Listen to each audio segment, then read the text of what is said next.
The best advice to a small business owner, or for that matter, to a large business owner, is never stop thinking about how to delight your customer. Not to satisfy your customer, but to delight your customer. And when you wake up in the morning, start thinking about it. During the day, think about it.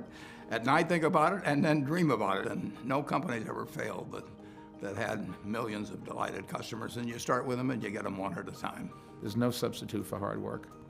The best time you're ever going to have is when it starts out just you, and it'd be great if it grows into a wonderful, big, profitable company. But you're never going to be happier and more satisfied than you are in the first year or so of getting your business going, because you do every single thing. You sweep up when everybody goes home, you're the first one in, you plug in the coffee pot, so when your people come in, they have hot coffee and can get straight to work. You work through lunch, set an example for them, but there's no substitute for hard work. People say luck, yes, but the harder you work, the luckier you get.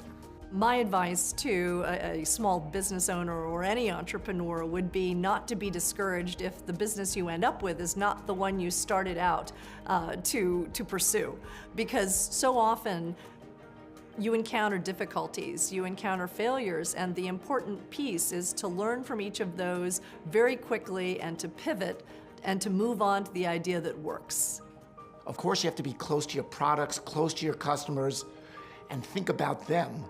That's the most important, but don't forget to think about your business, what your plans are, what you want to do next, how to take your business to the next level. Again, think about being in your business, but think about your business as well.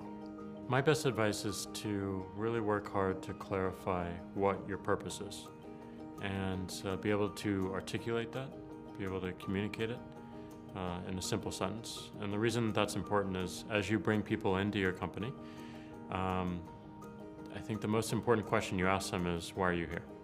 Why do you want to join this company?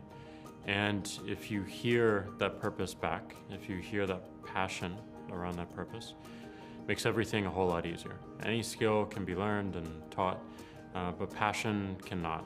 Being an entrepreneur can be a roller coaster ride at times. You will have great days, you will have not so great days. You may even from time to time have an awful day. You've got to stay focused and stay level-headed and keep your feet on the ground.